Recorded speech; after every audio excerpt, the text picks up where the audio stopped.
Hey everybody, CJ Maurer here with Complete Payroll, back for another episode of PeopleWork. I'm super excited. First of all, it's been a little bit of time that's passed since our last episode. We've been busy with a lot of things, all good things though.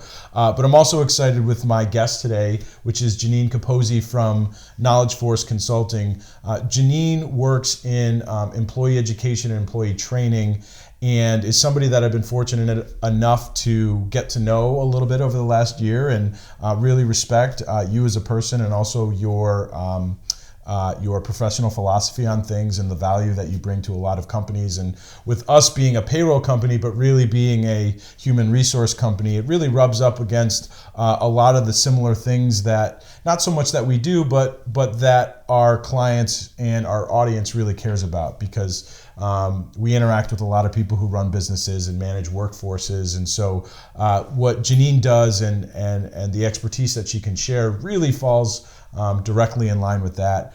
We're going casual today. We're at Janine's home office, which is awesome. I love this setting. I like sitting on a couch and not wearing shoes. So it should make for a good conversation. But first of all, Janine, thank you for being here. Thanks for having me. I'm excited to be here with you. Let's get started. Tell me about, what is KnowledgeForce Consulting? What do you do? KnowledgeForce is an organization and company that helps other organizations develop their talent. And so we will work with them to identify the best talent strategies and the way to develop their people. And we help them close skill gaps, whether that's around leadership and communication or very specific to operations. That's our goal. And so we don't prescribe just a specific solution for doing that. We work collaboratively and then figure that out. Is it online training? Is it classroom training? Things like that. Okay, so let's clarify skill gap, because what I've heard and what we've talked about recently, sometimes I've heard people talk about skill gap as maybe that there's like a lack of talents in the candidate pool right now, like people have a hard time. So when you're saying skill gap, you're talking maybe less about hiring new employees, helping businesses hire employees, and more about training the ones that they have, or do you help with that too? So it's exactly it. We want to take who we've got and work with who's within the company and identify the skills that they currently have today, where we want to get them to be, and what's going to be good for them professionally, but also how that's going to align very strategically with the needs of the organization.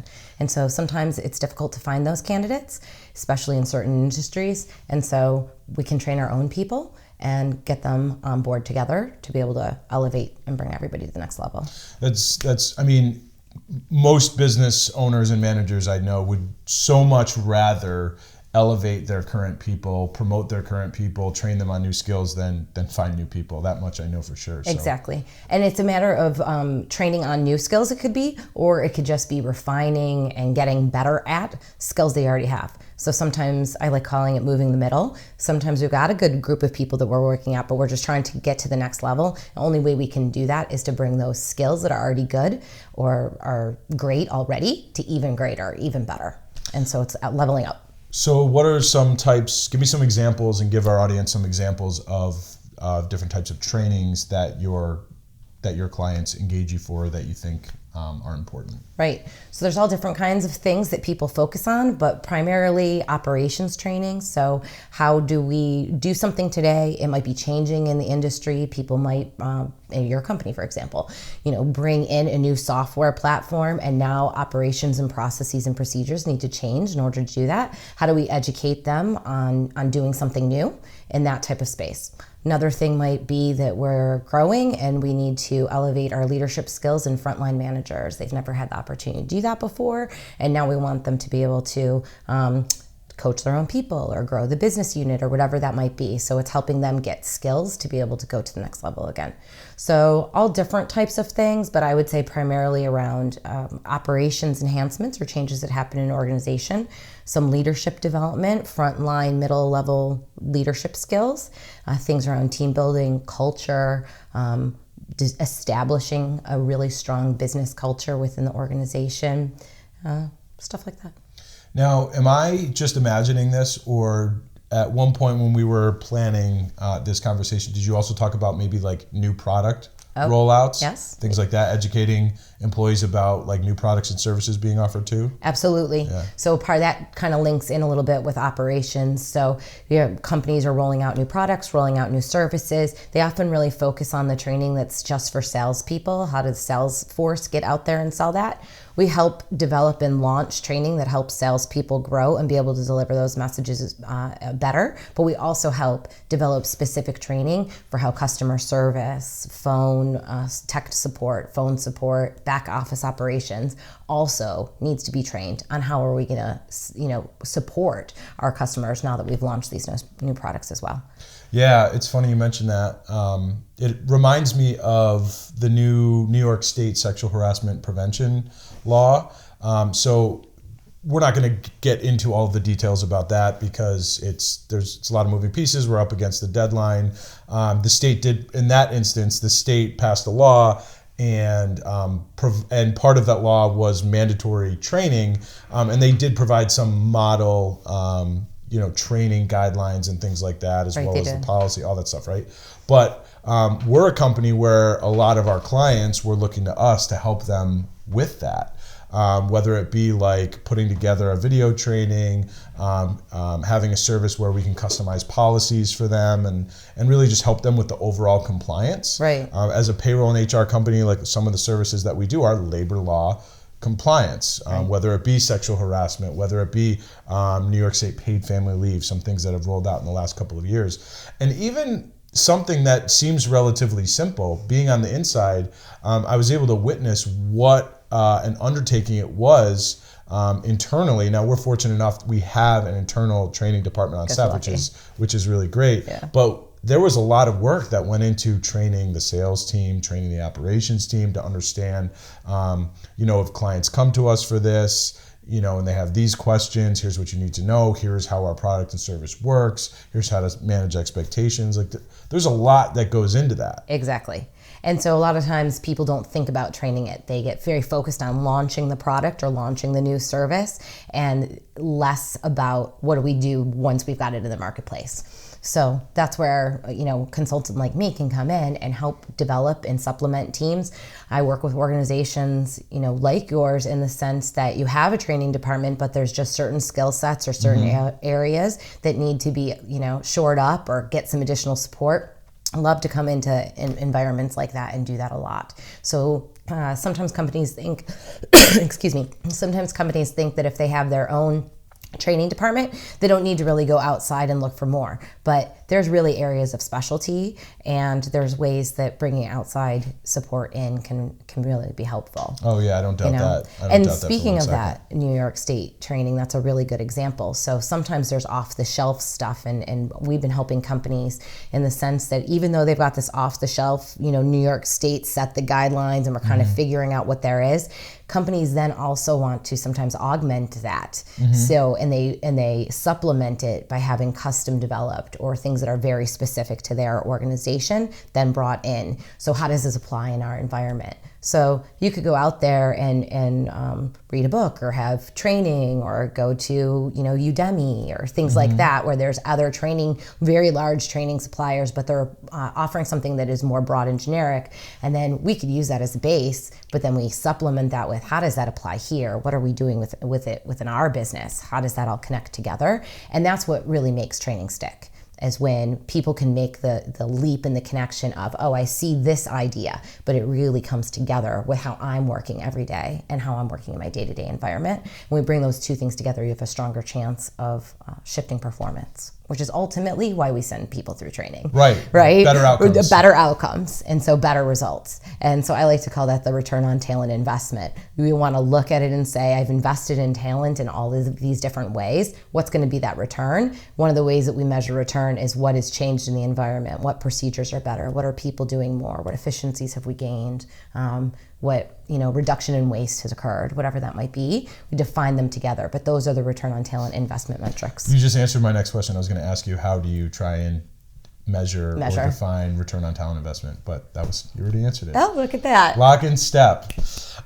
So when we were planning this, one of the things that really impressed upon me was when I was asking you about your business and what you do and your philosophy, on employee training, employee engagement, you kept talking about like learning culture and like the importance of businesses not only implementing training, right, and not seeing it as events, but more as a process and an evolution in culture to one of a more, as you put it, learning culture. Do you want to describe to me and to anybody who's watching like what a learning culture is and why you think it's important for organizations to have that? So basically, CJ, you're telling me I can get on my soapbox now? Should I like step on up? Yes, yeah, there's a visible step stool right here. All right, so thank you. Yes, I really believe in learning cultures and developing a strategic, intentional learning culture. And I think that what a lot of companies don't realize is whether or not they're intentionally and strategically building one, they have one.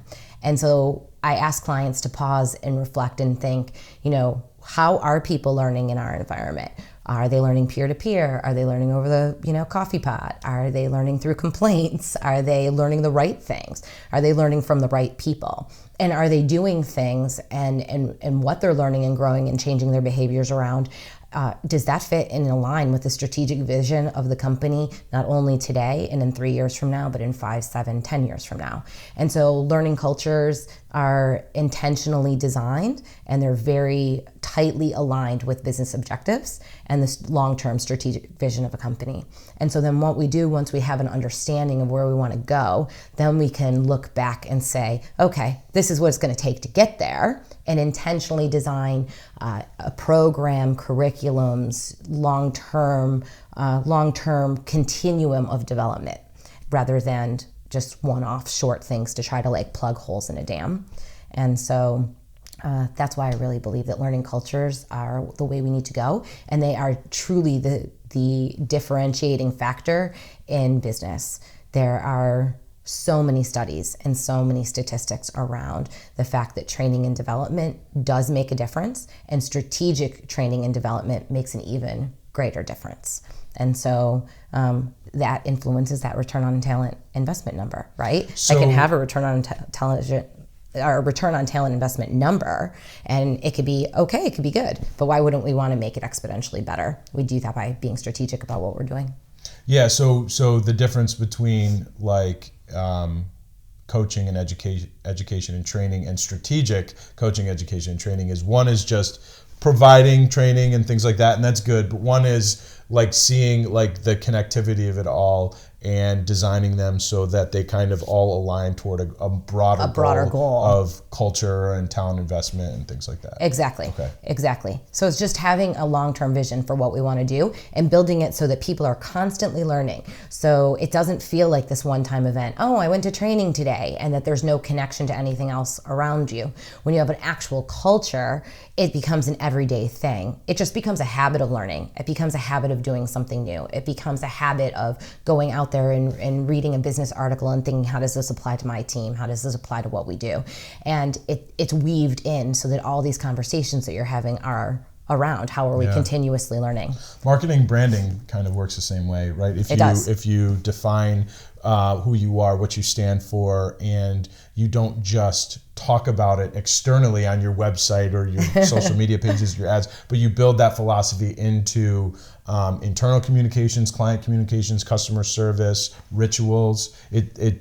You be intentional about it, it just happens. Right, so for sure. Cool, yeah. It's funny you say that because one of the KnowledgeForce values is that we're talent development role models. So this idea of continuing developing ourselves, making sure that every day has time allotted for it, for learning something new, reading something new, trying something new. And so the only way to help build cultures with other people to do that is to have that culture here. And so, cool. Yeah, so I'm a believer. How much is on your clients, like the business themselves, right? Because like you could design them a really great curriculum, right? And you can be very thoughtful about like building and helping them execute a strategy for creating a learning culture. How much of it is it really the responsibility of the people within the organization to carry that out, and where's the line between how much you can influence and how, you know what I mean? Does that make sense? Excellent question. Yeah, really great question. So it's important once you got the plan, somebody's got to work the plan, right? And so that's where accountability pieces and buy-in from leadership and continually reinforcing it has to happen.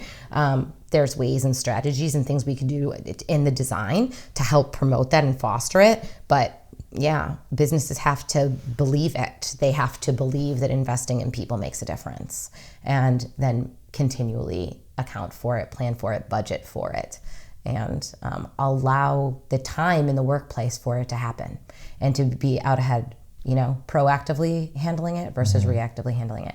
So I would say it's a balance. It's a balance of getting the design right. It's a balance of making it good and engaging. It's the balance of staying cutting edge. What are the new trends? What are we seeing? You and I talked a little earlier about micro-learning, other components, versus classroom versus online. What do we want to do, and how do we make those decisions? And once you have a good mix, it's that idea that it has to be championed in-house. And you can keep strategic partnerships with something, some of my clients do. We have longer term strategic partnerships to kind of keep them accountable on track. But management and senior leadership has to buy in. And the front line has to feel like it's not the flavor of the week. Yeah. Yes. Right? Yeah, because there's anything new. I mean, not just employee training. Anything new at a company. There are people who oftentimes, when a new thing is introduced, feel cynical, like that it's the flavor of the week, and maybe sometimes they're justified. Maybe that's just general cynicism, but. So that goes back to why it needs to be a culture, not an event. Right. When you have training as an event.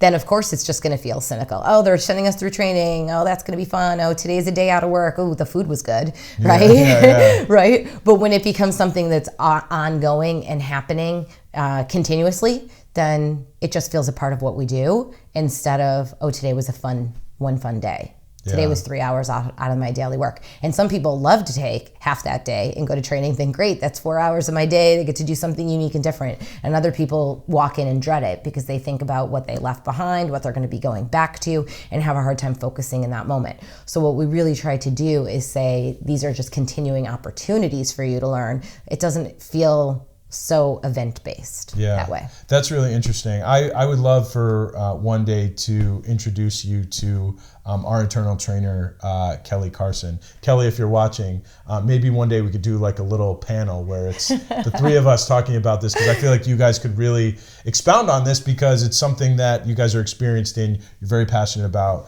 And we've been able to see a lot of the benefits of what you're talking about right now. It's hard to articulate. It's not my area of expertise. I've been the recipient of what I would categorize as a learning culture, and I've seen the impact, and I think it's great. So I hope as many people as possible can, really realize that. Oh, I think you guys have a learning culture for sure. Yeah.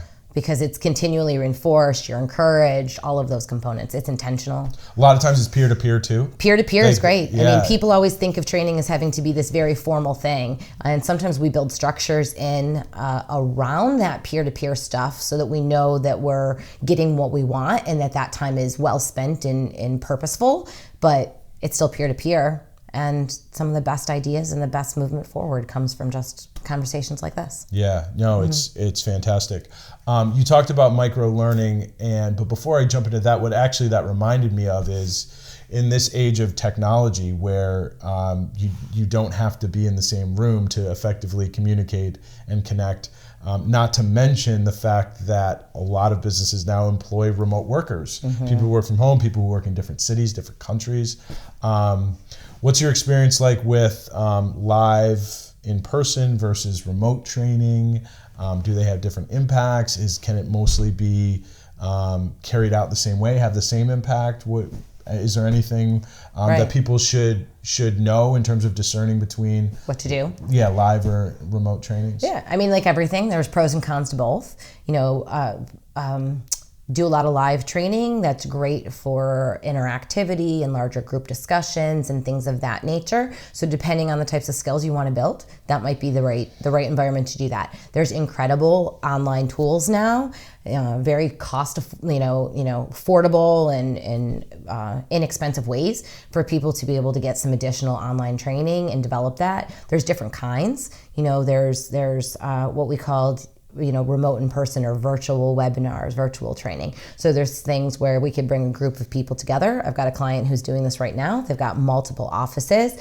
Some of the people are live in one classroom, but we're videoing people in. And that is where design needs to be intentional, right? This is where, some help in thinking this through of how that works. So we've been developing activities that make sure we bring our remote people in so that they can experience it as well as having a group of people in a classroom. So that's kind of one way. You could do true e-learning where it's self-paced, go through it in chunks of time. Most of the time we want to keep those as 45-minute or less modules just for attention spans and cognitive, load reasons, the way your brain works and processes information.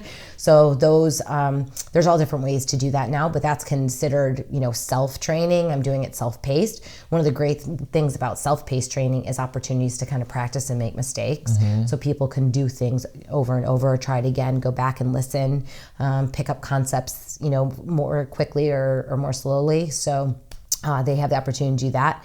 And then there's gamification, which is bringing in, people think, oh, that means like, Sony games and PlayStation models. No, I'm not talking about all that high tech stuff. It's bringing in gaming mechanisms of leaderboards and competitions and creating a story and a journey through that learning. And then micro learning, which is really targeted. People who have been around for a while in this industry or in HR in general for a while may think of that as just-in-time learning, which is what we've called it in the past, and or performance support, moment of need learning. So micro learning kind of fills those gaps. It augments and supplements them, I would say. But basically, it's just short. No more than a few minutes. It's very targeted, very specific. Like how to do a very specific thing. How to do a very specific thing, and or how to approach something. So, for example, in your instance or whatever, it might be short little video clips on how to specifically do a task within a software. So you're targeting them really tightly. For a Salesforce, it could be a 2-minute reminder of how to ask questions and how to go in and prepare your pre-call plan and go in and actually, do that in a very short way. Or it could just be tips and tricks. So fantastic. So those are things that just kind of reinforce and especially are really good for sustained learning. Cool.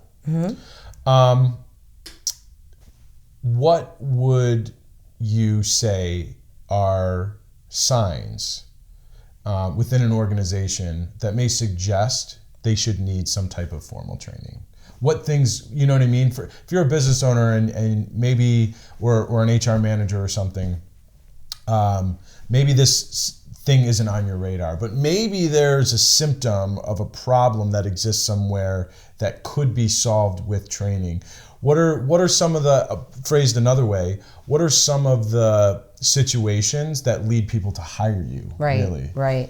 So seeing quality problems, rework, low employee morale, upticks in absenteeism, a lot of jumping ship, a lot of people leaving the company, comments during exit interviews that say, I just didn't feel supported by my manager, or everything was changing around here and I couldn't keep up, or things like that. So I think a lot of times we get symptoms of people who are feeling disengaged. We could really see when training needs to happen, when people who were very engaged, I would like to say, like I always say, that they were your volunteers. They were willing to step up before, a little more proactive, and now all of a sudden they seem a bit more disengaged. They're not volunteering in the same way. They'll take on the work and they'll do it, but they kind of are just there showing up. Those are often symptoms that people are getting disengaged with their work, and there's ways to kind of re-energize that and rebuild that up. And it typically happens when there's other types of operational problems or leadership challenges that are happening within the organization that people just aren't talking about. And then training can kind of dial in on those and try to help solve some of those problems. And so I think that's one symptom I see a lot. Others are just, demand and need. So you're in a meeting and someone says, we're, changing this process, or we're rolling out this new software. And then people think, oh goodness, how are we going to tell people to do that? Is that going to be communication? Is somebody going to pull in training? Who's going to do this? And then they start thinking about that. Another thing that happens is people start to announce retirements or successions, like we're leaving and moving on, and they have all this institutional knowledge and realize that, can we like unbundle that and share it with everybody? How do we how do we undo that? And so sometimes that is a way that starts to trigger training, like, wow, we don't have people to fill this up. What are we going to do? We're going to lose CJ. What do we do when we lose CJ? Right. And so they have those moments of fear that end up happening. And as a result of that, realize we need to do something differently here. Right. What would you say to somebody who's considering investing in training right now? Good question. That was really broad.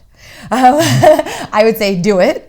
Don't wait. Like, it really is. If you're thinking that you need to be doing it, then you need to be doing it. You're already too late, right? So thinking about that idea is you've got to get it done. And sometimes people want to just jump right in, and they will come and they'll give me a call, or they'll give other training companies like mine a call, and they'll say, we're having this conflict between people, and we just have this communication problem, and whatever that might be, right? We're just having, and they think they have this problem. They identified the problem, and what they've identified are symptoms of the problem, and they will start to solve for that. So client right now who called up and said, do you do training on professionalism? And I was like, professionalism? Tell me a little bit more about professionalism. Yeah. What do you mean by that, right? And so then the conversation led more into, well, are we talking about workplace, disrespectful workplaces? Are we talking about lack of accountability?